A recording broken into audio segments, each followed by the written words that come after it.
നമസ്കാരം.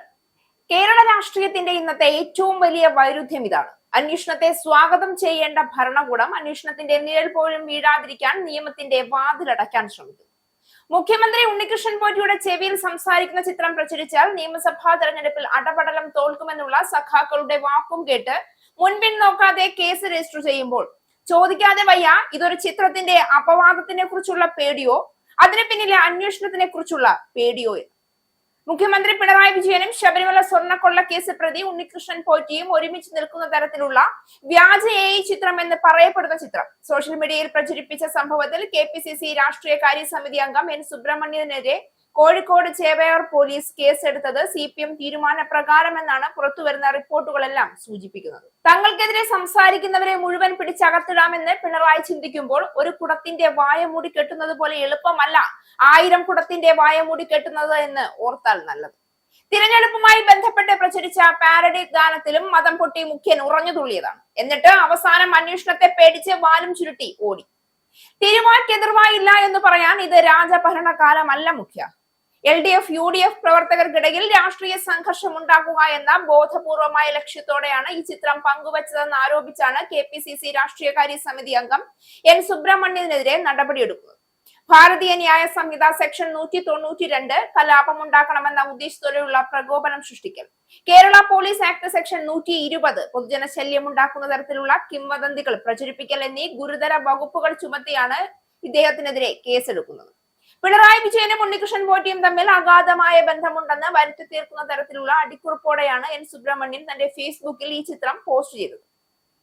നേരത്തെ ഈ വിഷയവുമായി ബന്ധപ്പെട്ട് പോറ്റിയെ കേറ്റിയെ എന്ന പരിഹാസ ഗാനം പ്രചരിച്ചപ്പോൾ പോലീസ് കടുത്ത നടപടികളിലേക്ക് നീങ്ങിയിരുന്നില്ല. എന്നാൽ ആർട്ടിഫിഷ്യൽ ഇന്റലിജൻസ് സാങ്കേതിക വിദ്യ ഉപയോഗിച്ച് കൃത്രിമമായി നിർമ്മിച്ച ഫോട്ടോകൾ പ്രചരിപ്പിക്കുന്നത് ഗൗരവകരമായ കുറ്റകൃത്യമായി കാണുന്നതിനാലാണ് ഇപ്പോൾ കേസ് എടുത്തിരിക്കുന്നതെന്നതാണ് വാദം. ഇത്തരം വ്യാജ ചിത്രങ്ങൾ ജനങ്ങൾക്കിടയിൽ തെറ്റായ സന്ദേശം നൽകുമെന്നും സമാധാന അന്തരീക്ഷം തകർക്കുമെന്നും പോലീസ് വിലയിരുത്തുന്നു. ഇതേ ചിത്രം നേരത്തെ UDF നേതാവ് അടൂർ പ്രകാശും പ്രചരിപ്പിച്ചിരുന്നതായും അത് AI നിർമ്മിതമാണെന്നും ചൂണ്ടിക്കാട്ടി CPM സംസ്ഥാന സെക്രട്ടറി MV ഗോവിന്ദനും രംഗത്തെത്തിയിരുന്നു.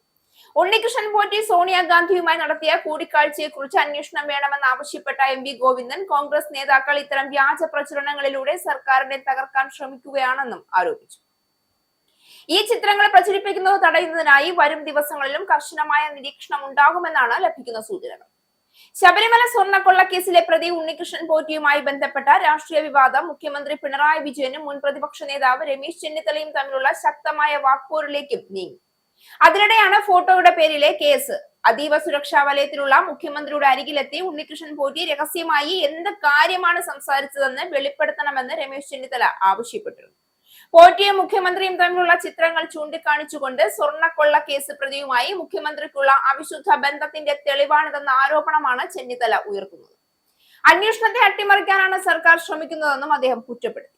അതേസമയം പ്രധാനമന്ത്രിയുടെയും രാഷ്ട്രപതിയുടെയും പോലും AI ചിത്രങ്ങൾ പ്രചരിക്കുമ്പോൾ AI സൃഷ്ടിച്ചതെന്ന് പറയുന്ന ഒരു ചിത്രം, ഒരു ഫേസ്ബുക്ക് പോസ്റ്റ്, ഇവയെല്ലാം ചേർത്ത് കലാപശ്രമം എന്ന വലിയ കുറ്റം ചുമത്തുന്നത് എന്തിനാണ്? പൊതുസമൂഹത്തിൽ ചോദ്യങ്ങൾ ഉയരാതിരിക്കാനോ അതോ ഉയരാൻ പോകുന്ന ചോദ്യങ്ങളിൽ നിന്ന് രക്ഷപ്പെടാനോ എന്നുള്ള ചോദ്യവും മറുവശത്ത് ഉയരുകയാണ്. ജനാധിപത്യത്തിൽ ഭരണാധികാരിക്ക് ഏറ്റവും വലിയ കരുത്ത് സുതാര്യതയാണ്. പക്ഷേ ഇവിടെ സുതാര്യതയില്ല. മൗനത്തിന്റെ മതിൽ പണിയുകയാണ് മുഖ്യൻ ചെയ്തുകൊണ്ടിരിക്കുന്നത്. മുഖ്യമന്ത്രി പിണറായി വിജയൻ അന്വേഷണത്തെ ഭയക്കുന്നുണ്ടോ എന്ന ചോദ്യം ഇന്ന് കേരളം മുഴുവൻ മുഴങ്ങുകയാണ്. കാരണം വിമർശനങ്ങളോട് പ്രതികരിക്കാൻ രാഷ്ട്രീയ വേദികളുണ്ട്, മറുപടി പറയാൻ മാധ്യമങ്ങളുണ്ട്, വസ്തുതകൾ തുറന്നു കാണിക്കാൻ ഭരണകൂടത്തിന് അധികാരവുമുണ്ട്. എന്നിട്ടും അതെല്ലാം ഒഴിവാക്കി ഒരു ചിത്രം തടയാൻ കേസും പ്രതികളും. ഇത് ഭയത്തിന്റെ രാഷ്ട്രീയമല്ലാതെ മറ്റെന്താണ്? ഇവിടെ ശ്രദ്ധിക്കേണ്ട മറ്റൊരു വശമുണ്ട്. ആരാണ് അടുത്ത പ്രതി എന്ന ചോദ്യം ഉയരുന്നത് വെറുതെയല്ല. ഒരു ഫോട്ടോ പങ്കുവച്ച നേതാവോ അത് ചോദ്യം ചെയ്ത മാധ്യമങ്ങളോ അതോ ചോദ്യങ്ങൾ ഉന്നയിച്ച സാധാരണ പൗരന്മാരോ ആകും നാളെ കുറ്റവാളികളായി ചിത്രീകരിക്കപ്പെടുക. ഭരണത്തിന്റെ നെറുകേടിന്റെ വശം വിമർശിക്കുന്നവർ തന്നെ കുറ്റവാളികളാകുന്ന സാഹചര്യം ജനാധിപത്യത്തിന് അത്യന്തം അപകടകരമാണ്. ഭരണകക്ഷിയുമായി ബന്ധപ്പെട്ട് ഉയർന്നു വന്ന വിവിധ ആരോപണങ്ങൾ വ്യക്തികളെ ലക്ഷ്യമാക്കി പറയാതെ തന്നെ ജനങ്ങൾ മറന്നിട്ടില്ല. അന്വേഷണ ഏജൻസികൾ മുന്നോട്ട് വയ്ക്കുന്ന ചോദ്യങ്ങൾക്കും ഫയലുകളിൽ കുടുങ്ങിയ സത്യങ്ങൾക്കും മറുപടി പറയാൻ തയ്യാറാകാതെ ഭയപ്പെടുത്തി മൂടിവെക്കാനുള്ള ശ്രമം മാത്രമാണ് ഇവിടെ കാണുന്നത്. യഥാർത്ഥ കുറ്റവാളികൾ എവിടെയെങ്കിലും ഉണ്ടെങ്കിൽ അവർ ഭരണത്തിന്റെ തണലിൽ സുരക്ഷിതരാണോ എന്ന ചോദ്യമാണ് ഇവിടെ ഉയരുന്നത്. ഒരു ശക്തനായ മുഖ്യമന്ത്രിക്ക് ഒരു ചിത്രത്തെ പേടിക്കേണ്ട ആവശ്യമില്ല. ജനവിശ്വാസം ഉറച്ചതാണെങ്കിൽ എതിരാളികളുടെ പ്രചരണം സ്വയം തകർന്ന് തരിപ്പണമായി പോകും. എന്നാൽ ഇവിടെ സംഭവിക്കുന്നത് മറിച്ചാണ്. ചിത്രം തടയാൻ കേസ്, വിമർശനം തടയാൻ നിയമം, അന്വേഷണം തടയാൻ ഭീഷണി, ഇതെല്ലാം ചേർന്നാൽ ഭരണം ആത്മവിശ്വാസം നഷ്ടപ്പെട്ടതായാണ് തോന്നുന്നത്. ചിത്രങ്ങൾ മായ്ക്കാം, പോസ്റ്റുകൾ നീക്കാം, കേസുകൾ രജിസ്റ്റർ ചെയ്യാം, പക്ഷെ ജനങ്ങളുടെ മനസ്സിലെ ചോദ്യങ്ങൾ മായ്ക്കാൻ കഴിയില്ല. സത്യം എവിടെയാണോ അവിടെ അന്വേഷണം എത്തണം.